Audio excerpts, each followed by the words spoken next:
Welcome to the forum at the Harvard School of Public Health. My name is Lance Gould, and I'm the Executive Special Projects Editor at the Huffington Post, and I'm today's moderator. April is National Distracted Driving Awareness Month, and in honor of that effort, we're here to talk about how we can save lives through preventing distracted driving. Today's event is a collaboration of the forum and the Huffington Post. The forum is a live webcasting series about health policy produced at the Harvard School of Public Health, which is celebrating its centennial this year. We are live tweeting at Forum HSPH. If you'd like to join the conversation on Twitter, you may also email questions for our panelists now to the forum at hsph.harvard.edu.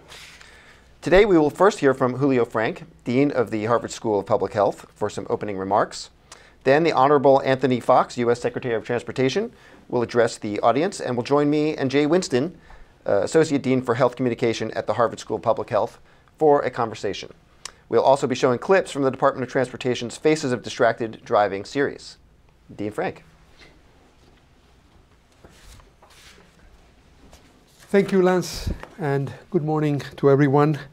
On behalf of the Harvard School of Public Health, I'd like to welcome our studio audience, as well as the many viewers online who are watching us live on the websites of the Forum, the Huffington Post, and the U.S. Department of Transportation. We are truly privileged to have with us the Honorable Anthony Foxx, the 17th United States Secretary of Transportation. Secretary Foxx's official biography says that his primary goal is to ensure that America maintains the safest, most efficient transportation system in the world. And that mission is why he is here, to draw public awareness to a dangerously underappreciated safety risk, distracted driving. A result of our technological age, distracted driving is pernicious, and have no doubt that it is a clearly identifiable public health problem. Hundreds of thousands of drivers are injured annually in motor vehicle crashes involving a distracted driver. Today, you will hear about the scope of the problem, and in the tradition of the Forum at Harvard School of Public Health, you will also hear about actionable solutions, ways in which we can modify drivers' behavior and mitigate risk through education, technology, and policy. I am also pleased that Jay Winsten, Associate Dean for Health Communication, has joined today's discussion. It was through Harvard School of Public Health's Center for Health Communication, which Jay directs, that the Designated Driver campaign was launched in the US, and that campaign has contributed to a decrease in fatalities of more than 25%. Now, Jay and the Center are engaged in a similar fight for the public good through raising awareness about distracted driving. Last November, the Center worked in collaboration with the Huffington Post in a very powerful series that shone a light on the dangers of distracted driving. That work continues today. It is now my great pleasure to welcome to the podium Secretary Foxx. Thank you so much. Good morning, everyone. It's great to be here, and I want to say to those who are in this room, but also those who are watching, we very much appreciate the Harvard School of Public Health for inviting us here to talk about this very important issue of distracted driving. And to Dean Frank and the entire team here, I want to thank you.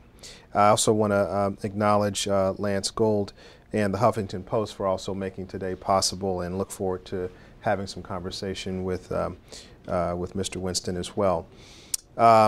Most of all, I want to thank everyone here. As we have gone through the last 4 or 5 years of focus on distracted driving, it's increasingly become clear that distracted driving is a significant problem, a significant health risk. And I'll talk about some of the impacts that we've already seen as a result of individuals driving while distracted. There's also been progress, and we continue to look for ways to enhance that progress over time, and I'll spend some time talking about that as well. But before I get into my remarks, I'd like you to hear from some of the people who've been impacted by distracted driving. There are more people in this country who've had events, tragic events happen to them, or have actually been using a device and have been involved themselves. And why don't we just start with just rolling the video about a distracted driving victim named Joe Teeter.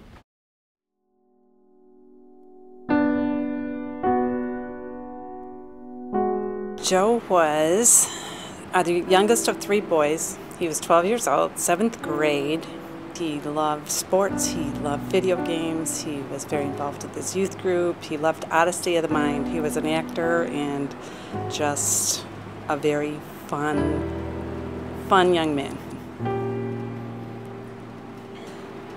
Joe and I were on our way to an after-school event that was only about a mile from our home.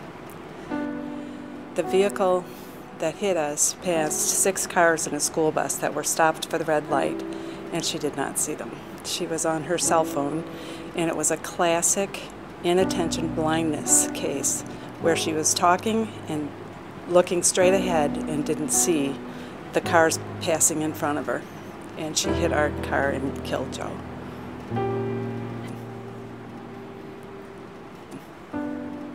And we had never heard of distracted driving. We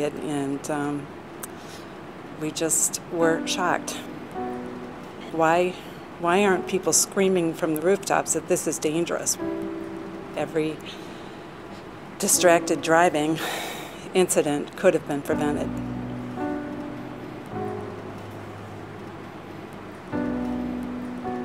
Parents don't understand when they hand their kids a cell phone, they're handing them a lethal weapon. And we need to start acknowledging that. Just change the norms, change the thinking of everybody in this country, that it is not a safe practice, and everybody on the road owes it to everybody else on the road not to be picking up their phone, not to talking on, not texting. We need to make sure that kids are safe today. All it takes is putting down the phone. The saddest part of this video is that it's not the only one we've filmed. We've filmed dozens of them, and unfortunately we're adding a new one this week, which features a mother and a daughter I met earlier this month. The incident that occurred in their case was a situation in which the mom was texting the daughter from home, and the daughter got into an accident trying to read her mom's text. And it just shows you just how deeply embedded this issue is in the lives of so many real people. And so these videos are hard to watch, especially as a parent, but they also serve an important purpose, which is to remind us of how critically challenging this issue is. And basically, this is our effort to help to shock Americans into reality about the dangers of texting while driving. At the Department of Transportation, we know this all too well, and the problem has been described as an epidemic. And so it's fitting that we're here at the School of Public Health to host this discussion. This school was founded in 1913 when the world was suffering from a cholera epidemic that would claim about 800,000 lives. And a few years later, the Spanish flu would kill more people than World War I. So it's no wonder that the medical community stood up then and said, let's organize, let's bring more science to the fight, and let's figure out how to prevent and cure this sickness on a broad scale. In much the same way, about 100 years later, we are facing an epidemic of a different sort. Someone at DOT stood up and expressed the same sentiment. He wasn't a scientist, however. He was my predecessor, Ray LaHood. Ray LaHood turned distracted driving into a household word. And he sounded the alarm on this epidemic that we are continuing to fight today. In 2009, when Secretary LaHood and President Obama took office, it was hard for anyone to even imagine just how bad this crisis was. A Harvard study from 2003 estimated that distracted driving caused 330,000 accidents a year. But the numbers were hard to pin down, and in most places, police officers didn't even ask if drivers had been using their cell phones before a crash. And so it wasn't even the law back then not to text while driving. And 5 years ago, you could have driven all the way from Canada from the Canadian border to Mexico, texting the entire way and not have broken a single law. Only 18 states had anti-texting regulations on the books back then. And I wouldn't say distracted driving was like a disease without a cure then, but it was a disease without a name, which is worse because you have to know what you're fighting to beat it. So that's what we did at USDOT, starting under Secretary LaHood. We gave what we were fighting a name and a face and a voice, and harnessed the full power of the federal government to beat it. We started ad campaigns. We worked with state legislatures. We worked with law enforcement, and things began to change. And so today, just 5 years later, look at how much progress has been made. 43 states have passed bans on texting behind the wheel. South Dakota just passed theirs last month, and 12 states ban all handheld phone use. Awareness is up. Distracted driving deaths are down, albeit slightly, and yet we are still running a marathon on this issue. It's not a sprint. For all the progress we made, we still need to make more, because over 3,000 people died in distracted crashes in 2012. Actually, more like 3,300, which is the latest year we have data for. In addition to that, we can attribute distraction to about 421,000 cases of accidents across the country. Distracted driving is still a new field. It's still a new fight in many respects, and we're still learning how to combat it. And we don't have all the answers, but we're getting there. So I want to give you just a few updates on what we've learned recently and what we've done about what we've learned. We've always known, for example, that educating the public is an important way to keep drivers safe, especially when that education is coupled with enforcement. But now we're uncovering data to back that up. Back in 2010, the National Highway Transportation Safety Administration, which we affectionately call NHTSA, created a pilot program called Phone in One Hand, Ticket in the Other. It would study the effects of increased law enforcement efforts and public service announcements. One city we looked at was Syracuse, New York, and the data showed there that because of high visibility law enforcement, both handheld phone use and texting behind the wheel declined by 1/3. Hartford was another city, and there was more room for improvement there than in Syracuse because Hartford drivers were talking on their cell phones twice as much. We're happy to report that handheld use has dropped by 57%, and texting while driving has dropped nearly 3/4. As of this month, there was even more data, because from November 2012 to June 2013, we ran pilot programs in California and Delaware. We invested $2.5 million in regions that altogether contained about 5 million people. And here's what we learned. By the end of the program, nearly 60% of California drivers were aware of the campaign Phone in One Hand, Ticket in the Other. And at both sites, handheld phone use was dropped by 1/3. And so the bottom line is that the data showed that if we cracked down and spoke up at the same time, it worked. And so that's led us to this year's Distracted Driving Month, where we have initiated a public campaign, a massive national public campaign for the first time, where between April 10th and the 15th, we actually had law enforcement ticketing drivers who were driving distracted, but we also launched a public relations campaign across the country called You Text, You Text, You Drive, You Pay. Sorry, I sometimes get You Pay in front of You Drive. And it drew on what we've learned in our pilot programs. Public service announcements and high visibility law enforcement are a winning duo. So that was lesson one. Here's another lesson. Young drivers are the biggest risks, and they are the most at risk. This may not sound surprising, but the scale of it is surprising. About 1/4 of all teens responded to at least one text message every single time they drive. 1/4.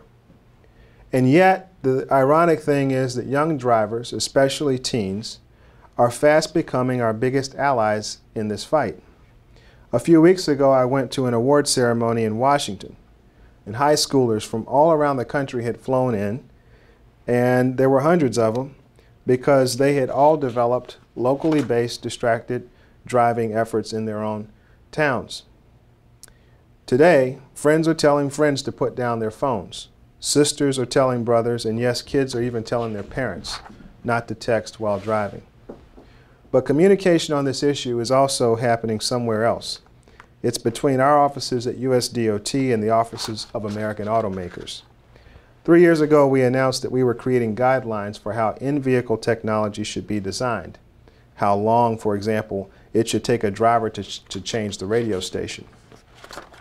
Our guidelines said your eye shouldn't be off the road for more than 2 seconds at a time, or more than 12 seconds for any series of tasks. Recently, we've moved on to a second set of guidelines.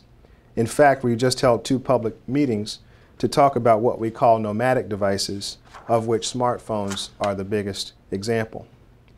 And once those guidelines are complete, we'll focus on cognitive distraction to figure out ways to make things like in-vehicle voice-activated technology like OnStar an enhancement and not a distraction. So that is where I'll end my remarks, except to say that I'm hopeful. Because we've been here before. It was in the 1970s, almost 90% of Americans did not buckle up. Today, nearly 90% do.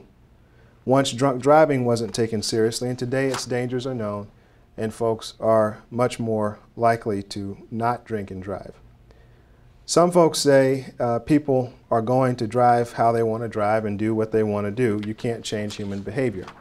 But again and again, we've proven that we can. And just as sure as we've proven that we can make progress in eradicating diseases. And so with that, I'm just pleased to be here with you. We're going to keep the fight up on seatbelts. We're going to keep the fight up on drunk driving. But we're also going to keep the fight up on distracted driving. It's a pleasure to be with you today. Thank you.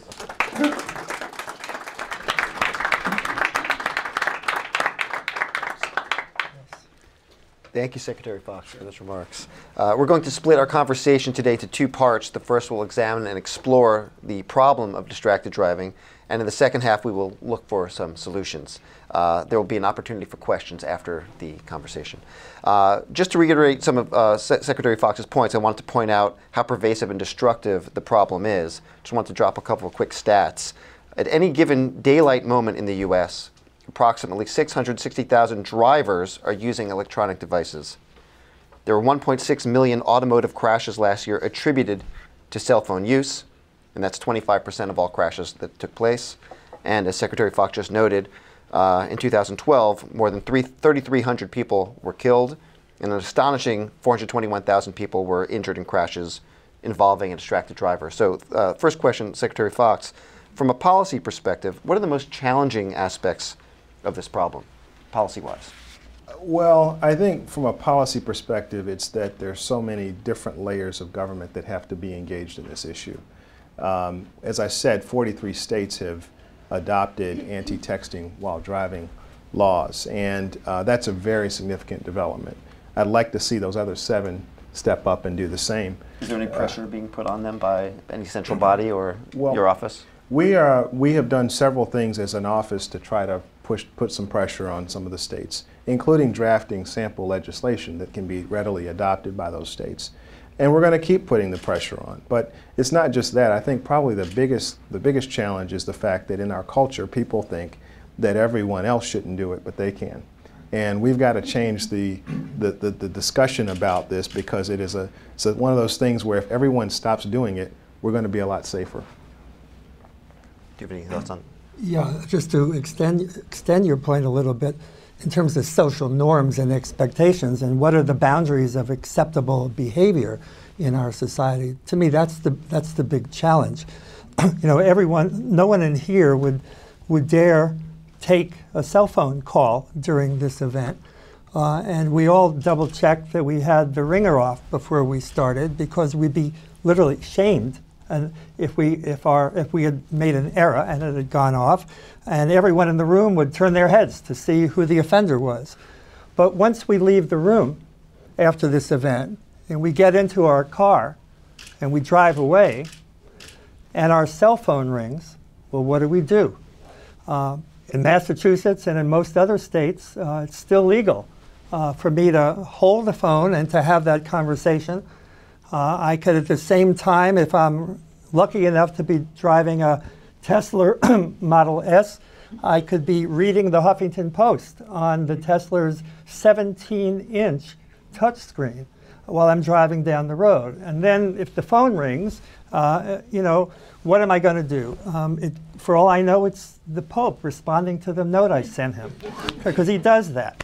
And so what the heck? It's true that there are going to be 9 Americans killed today on average as a consequence of distracted driving, and to be 1,000 injuries.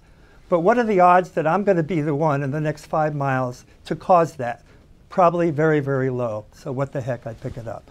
And so there is no stigma, there is no social norm, there is no sense of shame. And to me, that's the #1 challenge. And media will play a key role in this. But in terms of media, the big challenge is the sustainability of the effort. Mr. Secretary, the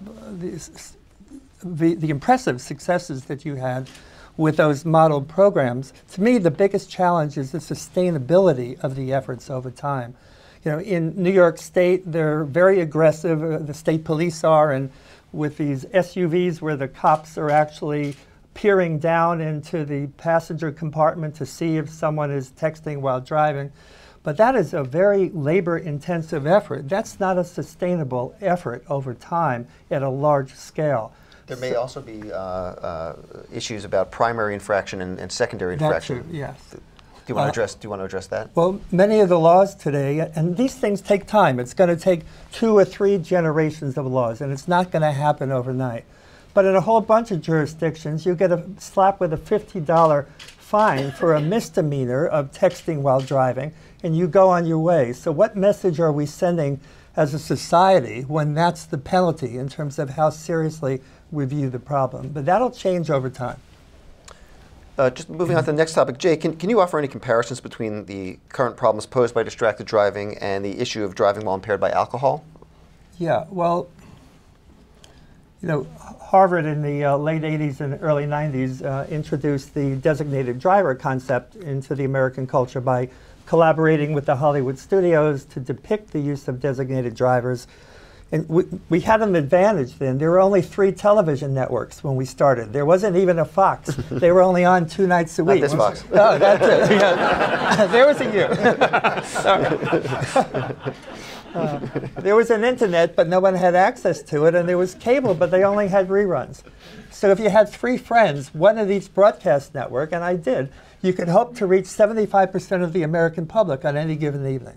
And the challenge now, with the fragmentation of the media marketplace and the extremely short attention span, is how do we break through the noise in a sustainable way for a period of years in order to change social norms? That's the big challenge. Yeah, and I would add to that that just as a parent, one of the things that we don't often take into account is the role modeling that we do. Right. But when a parent, even to a young child, is texting while driving, that sends a signal to that child that it's okay, and that child grows up thinking that's a norm for driving. And so there's a whole nother level of this, of just trying to reach into the younger generation and make sure they understand the seriousness of this. Because you mentioned the role of parenting, I think that would set up the next clip that we have, which will address this issue. And I won't say any more until you see the video.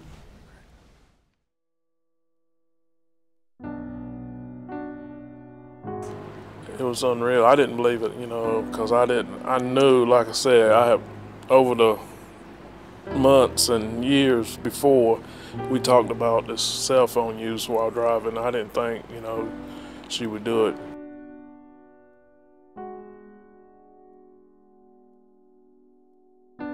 I've been telling kids they need to just wait till they get where they're going before they answer text, talk on the phone. Let's put the cell phones away.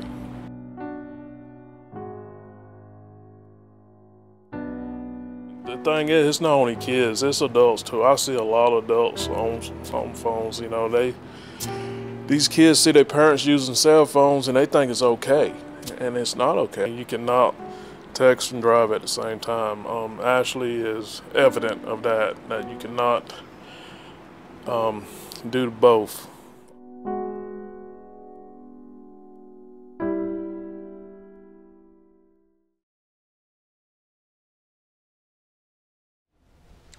Incredibly moving. Secretary Foxx, you wrote a blog post for the Huffington Post last year in which you noted how important it was for parents to communicate with their children. You talked about the relationship that you and your family have with your young children and electronic devices. What is the role of parents and adults in modeling good and bad behavior around this issue? It's vitally important for young people to understand what safe driving is and what it isn't. And when parents exhibit behaviors that are inconsistent with safe driving practices, just very, very difficult. The other thing is that I think parents have an outsized responsibility to also talk to their kids about technology and where it's appropriate and where it's not appropriate, particularly when it comes to vehicles, because young people, frankly, they tend to pride themselves on being more tech savvy than the rest of us, and they probably are. Mm-hmm. But that doesn't mean that they know enough to be able to fight against the data. And the data tells us that when you text and drive, bad things happen. On that note, what would you say is the role of social media in this problem? I would say that, and extend that question to ask, how do we define friendship nowadays? It seems there's a strong pull to communicate in short bursts and frequently, and teens are especially participating in this kind of communication. We live in a hyper-connected world, and we expect to be in constant contact with everybody at all times, and that's particularly true of young people, but it's also true of the rest of us. And the fact of the matter is that when you're in a vehicle and you're operating that vehicle, that is a time that does not give itself to being connected. It's a time that you really need to spend focusing on the road, and that's just the message we have to just keep reinforcing. I'd say people don't realize, because we're so acclimated to cars and driving, that we're each, as a driver, we're a licensed engineer sitting atop a 2-ton machine that's barreling down a cement slab or blacktop at 60 miles an hour. And it's dangerous. And we need to find ways to communicate that in a very vivid, gripping way. We also need to find ways, I think, to communicate. There's awareness of the problem is sky high, but my sense is it's a very casual, superficial level kind of awareness, and it's not a deep, penetrating awareness with a real understanding of the nature of the problem. And that somehow or other we need to find ways to communicate the cognitive distraction side of it, that you can be, as we heard in that one video, staring straight ahead as the driver down the road, and the data that's incoming to you is not processed and you're not reacting to it. You don't see it. You have cognitive distraction and situational blindness. And so the fact that you're looking straight down the road and you look back from your 17-inch touch screen to the road doesn't mean that your attention is on the task of driving. And it's a pretty serious task, which we don't tend to take seriously enough. It's not just young people engaged in social media as well. So there's also other folks as well, besides teens. And the pull of the cell phone itself is so strong. Right. Can you address both the addictive quality of cell phones, maybe in light of in juxtaposed with the drunk driving campaign, and then also the ego that many of us have, including myself, about when you post something on social media, wanting to see how many likes it gets and always checking. Can you just address just our role, where cell phones stand in our relationship to cell phones, and what we need to do to curb that? Yeah. So. Yeah, we're all drawn. I mean, a cell phone is like a magnet, and it draws our attention. And using the term addiction loosely, it has addictive qualities to it. It's really hard to pass up the opportunity to check. If we've heard a noise that signals that we've just received a new text, it's really hard not to reach for that. But part of what we need to do, I think, and I think media can play a crucial role in this, is there is no sense. when you're driving down the road, you're noticing all the other drivers. And, I noticed that parents who are driving their kids to play dates and fitness classes and the like, gymnastics, they've got the phone to their ear constantly. And the question that we have to somehow find a way to confront is, how much do we care that the driver coming at us from the opposite direction on the other side of that double yellow line may be deeply engaged in a phone call, looking straight ahead but seeing nothing, and then drifting across the line while they enter some information or look for a local restaurant on their touchscreen to the right of their field of vision in the car. And we text and email and talk all day. At least we had the advantage with drunk driving. It's mostly when people go out on a Friday evening or a Saturday evening. It's not 24/7. And so it's such a part of our psyche and of our way of being that we're going to have to reposition what it means when people see you talking on the phone. It's really showing that you're out of control, that you can't stop, that you can't put it down. And I almost think we want to recruit some top stand-up comedians, and we want videos on YouTube so that they're going to ridicule the behavior of not being able to put your phone down. And so over time, you'll have a sense when people are looking at you in the next car, they're seeing that you're out of control. And we need to kind of reposition that whole experience. Yeah, just to add on to that point, one of the things we don't talk about a lot when it comes to driver's education and what it takes to drive a car, and it gets back to something that you said, Jay, is that when you're driving, you're not only responsible for your own safety, you're actually responsible for the safety of other people who aren't even in your car, pedestrians, other drivers, etc. And it's an incredibly selfish thing to take your eyes off the road to look at a text message or to type something to someone, because it basically not only puts you in jeopardy, it puts everyone else on the road in jeopardy. I actually think long-term that litigation is going to play a crucial role in terms of tort liability. That is personal responsibility and a corporate responsibility for knowingly creating a danger which resulted in the injury or death of another person. And that's going to contribute significantly to changing the boundaries of acceptable behavior. Let me jump in and just officially move to the second half of our conversation. We're going to start exploring solutions to the problem here, because it seems like we're starting to touch on that. And one solution is increasing public education. And the Department of Transportation has created Distraction.gov, which is the official U.S. government website for distracted driving, and also a corresponding PSA campaign. Let's look at another clip, the third clip, this one intended to reach and teach teens. How many letters? 5 letters. Just think about, what am I doing right now? Smile. Smile? Uh-huh. This is so easy.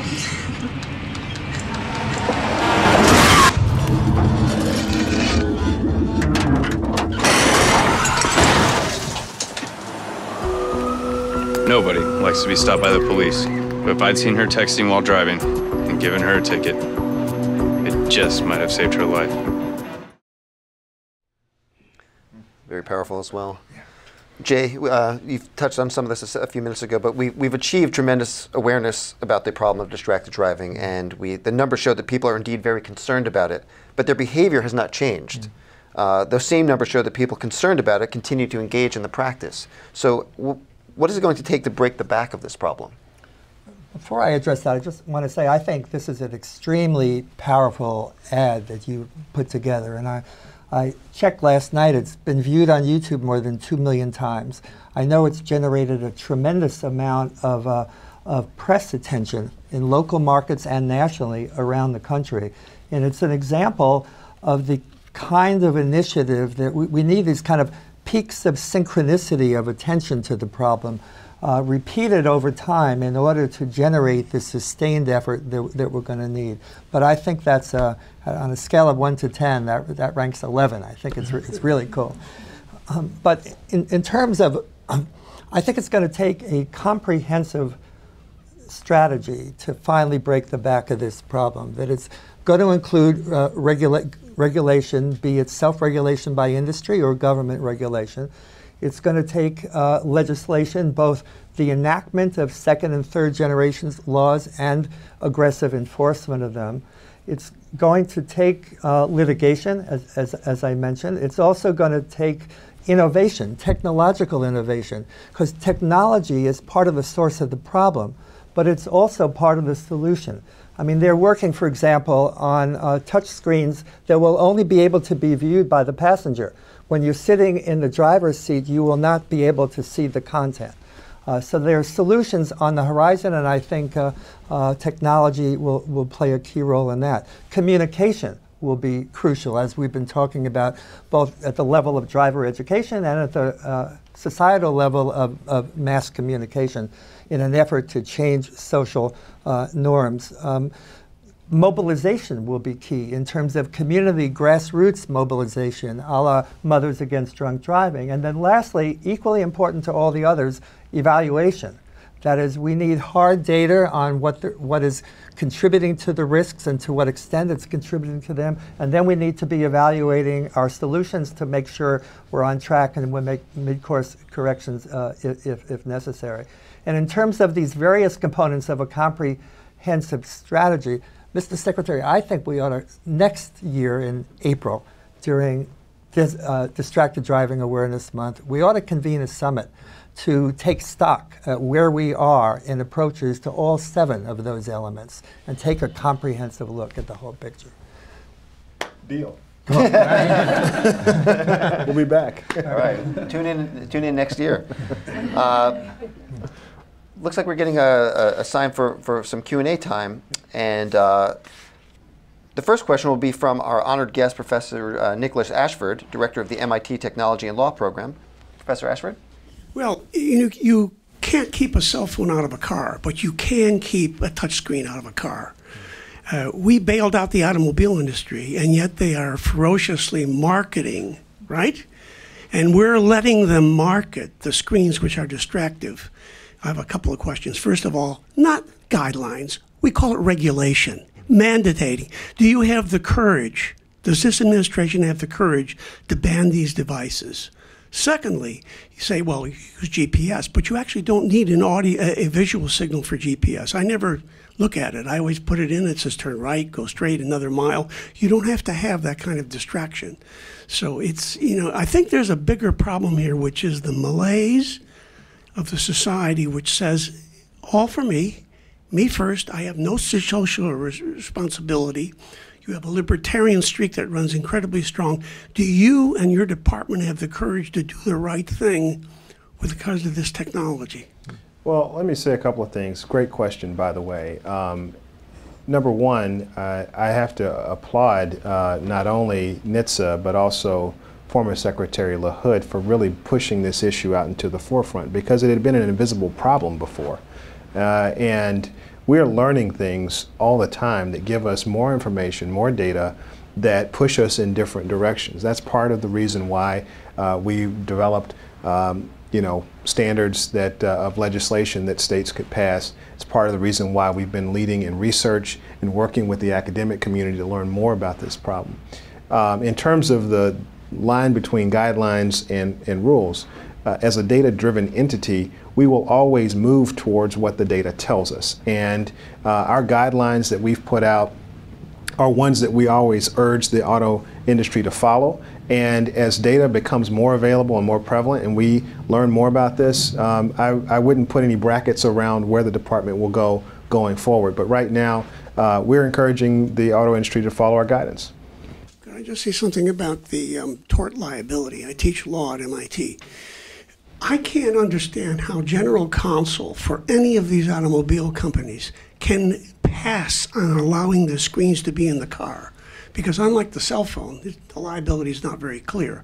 But you put a distractive screen in front of a driver, and you are really letting yourself open for tort liability. Now, however, we remember from the Ford Pinto case that the industry basically did a calculation. They said we'll pay much less money out in tort suits than we will the advantages of the redesigning the car. So you need government to be stronger. I don't think you need the data. I think you're punting here. I think you need to take action and send a strong signal right now to ban this technology from being aggressively marketed.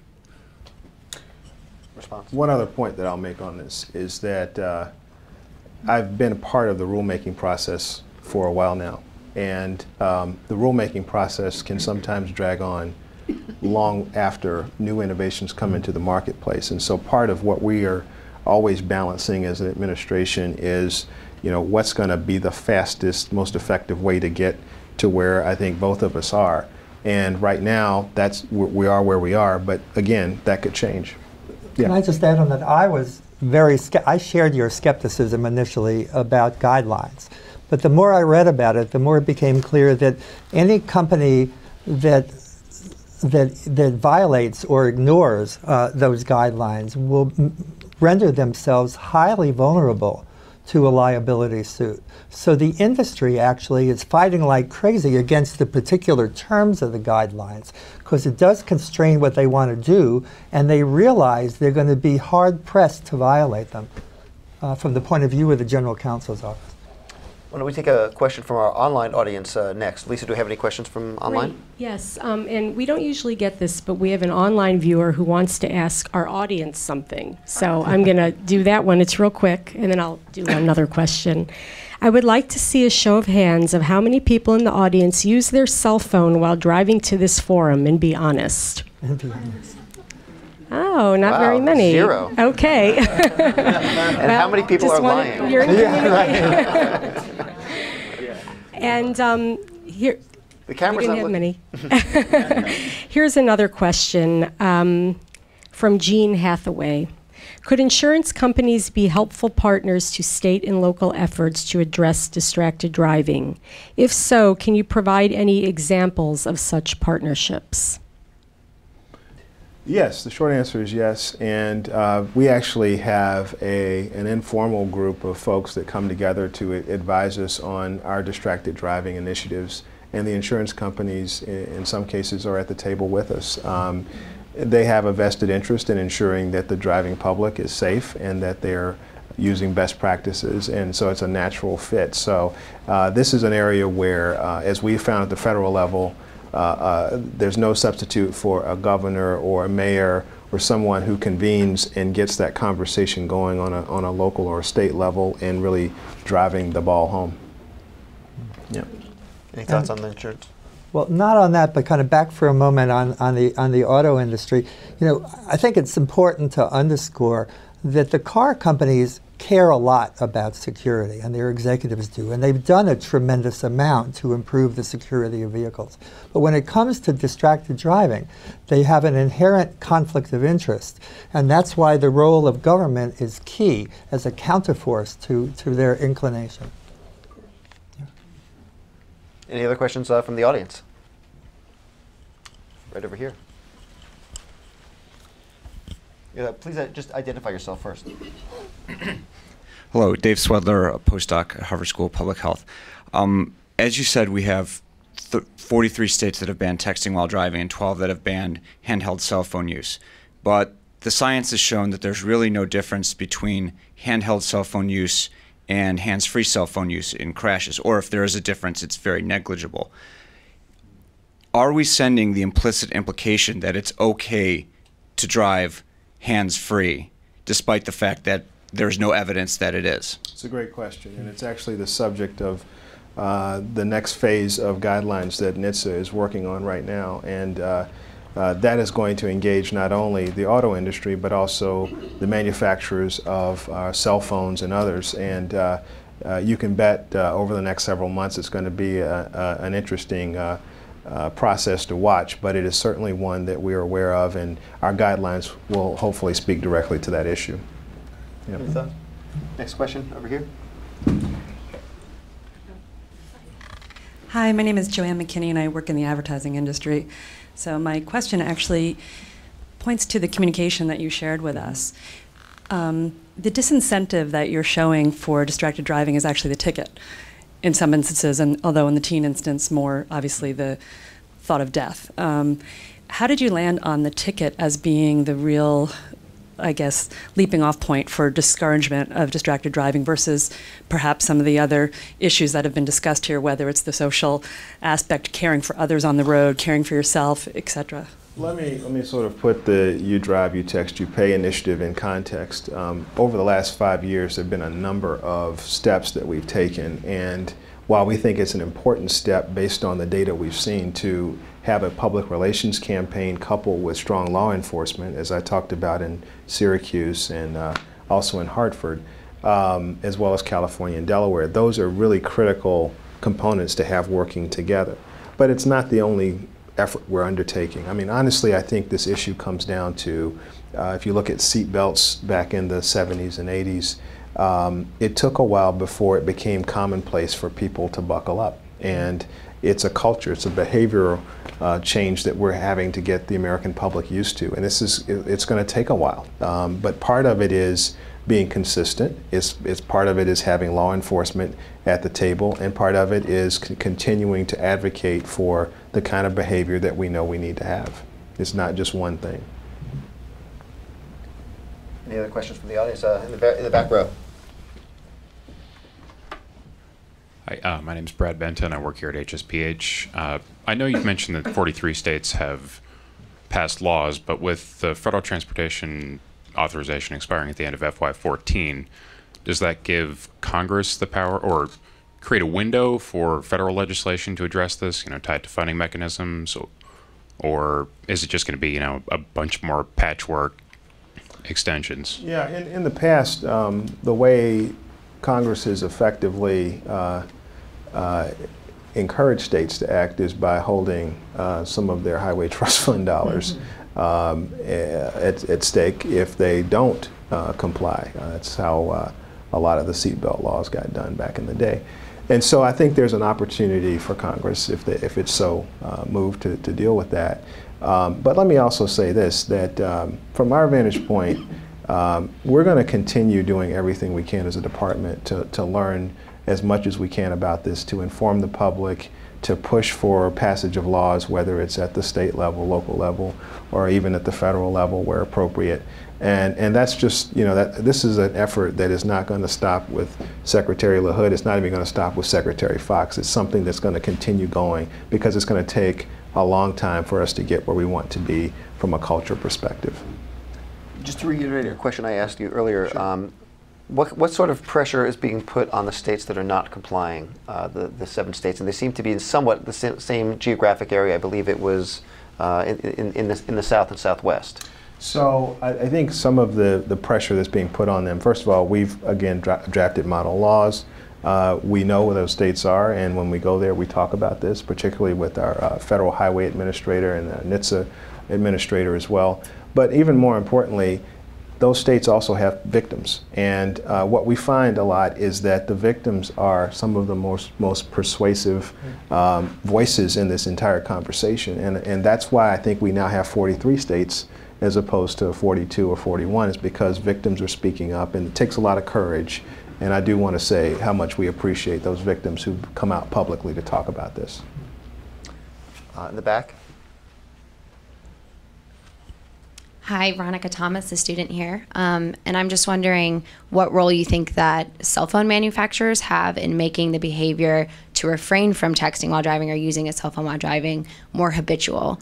So an app that shuts off, or a car mode like we have airplane mode. What can the cell phone manufacturers do? Something that may be preloaded on the cell phone when you buy it. There's an awful lot the manufacturers could do, and I know there's ongoing work with some of the manufacturers to look at ways to limit the use of a cell phone in a vehicle, and I think that work should happen. Again, as our guidelines are put together and put out for public consumption, we'll have more specifics on the department's position, but we're encouraged to see the manufacturers dialing into this issue and trying to get ahead of us. We have another question from our online audience. Right, and I know we're getting short on time. We do have a lot of questions online, so I'll just do this one. Can the DOT or state DOTs implement more signage and red stops pull-offs for texting breaks? My home state of New York has strong regulations about talking, texting while driving, and you see people pull over on the thruway to talk text. Why haven't other states implemented this?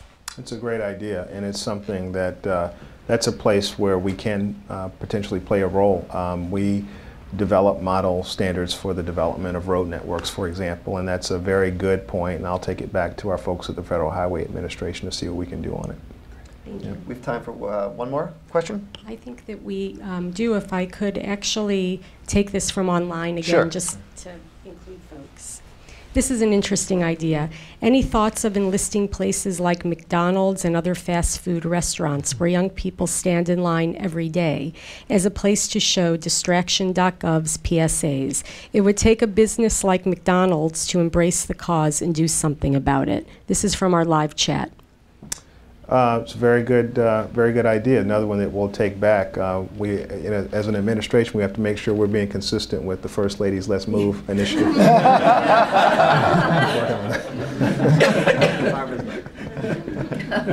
All right. Well, thank you. Our forum has come to an end, but you can continue the conversation at www.forumhsph.org or on Twitter at forumhsph. The next forum will be on May 21st about the risks and rewards of delaying parenthood. Thanks for joining us today. This video will be made available on YouTube and iTunes U.